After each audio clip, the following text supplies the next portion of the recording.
looks like Madam Boss is going through a lot. Let me just read what she posted. And I know some of you are feeling exactly what I'm feeling right now. Tired, drained, overwhelmed by life. Maybe it's financial stress, maybe it's sickness, maybe it's depression, heartbreak, or silent battles no one knows about. You don't have to pretend here. Vent it out in the comments. Say what's really on your heart. Let it out, your pain, your fears, your struggles. Let's be there for each other. Let's support one another with love, with kindness, with understanding. Because sometimes all we need is someone to say, I see you, you are not alone. I know you need a hug, and I wish I could give each one of you a real one. But for now, receive this one through my words. And please don't forget this. No matter how heavy life feels, today God is not done with you yet.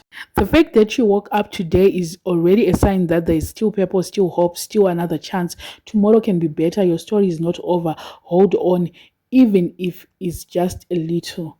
Ndaona kuti vanhu vakawanda sure we are going through a lot. Takawanda financially, emotionally, like it's just a lot. Especially for the past few days, life yevanhu vakawanda, you can testify kuti hazvinombonyatsomira zvakanaka. I think this words is not like kuti, I think a lot can relate to what Madam Boss is going through. And if you want to vent, you can as well vent in comment section. Let's be there for each other. Mara isikubatika. Month end kudai so ndopa unonyatsoona kuti aiwa mari hauna mari, ende stress ndopa inosanga manje kuuya kuti manje ndichaita sei pamberi apo, zvino vana, zvino kuchikoro kwevana, zvino chikafu pano zvakati, like it's just a lot. Rent inenge isingatombokwane sometimes. You be living like kunge vedu. It's just a lot. Mwedzi zvawapera kudai soka unenge uchinyatsoona kuti zvirikudiwa nemari ka zvakawandisa, but mari yacho hauna iwewe. Makombi akakwira, fuel yakakwira, apo uri kuenda kubasa. Every day uri kumukira kubasa, but hasi kumbobalansa. Zvinhu zvacho zvemunomuka ukaona vanhu vanoona $10,000 pasocial media vaakudai so, zvinhu zvacho ka ameno, I don't know. Ukaona vaakudai vanowana mazimari, what more? Zvakaoma.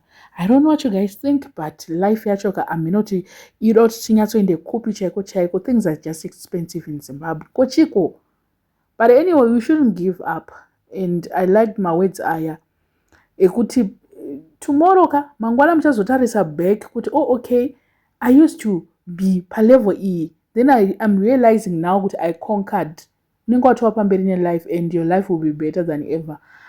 Zvinhu zvacho zvinenge zvakatongomirira iwewe, ende iwe wacho ndousina mari, ende salary haina kukwira ka. Have you realized kuti salary haina kukwira? Zvinhu ndo zvakakwira. Chingwa ndo chakakwira chapa $10 ka, but iwewe salary yako yakakwira. Kombi ndo ya times 2, salary yakakwira, but you are expected to be at work Monday to Friday or whatever madays unoenda kubasa, but salary haina kukwira. Zvinhu zvese zvichingori the same. Government yedu pakadai soka ndipo unonyatsoona kuti zvakaoma.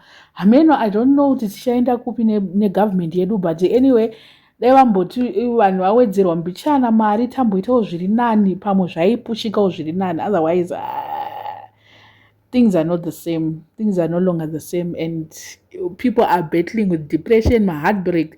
Just have got silent battles that we cannot even say much. Financial stress kunyanya. People are tired, we are drained, we are overwhelmed by life every day. But what I can say is, let's not give up. Pamberi apa aiwa zvishanaka. Tiri kungoti zvedu nguva ino zvakangooma, but zvishanaka pamberi apa. I don't know what you guys think. Let me know in the comment section what are you. Like, not your thoughts. We have to just be there for each other. Chat.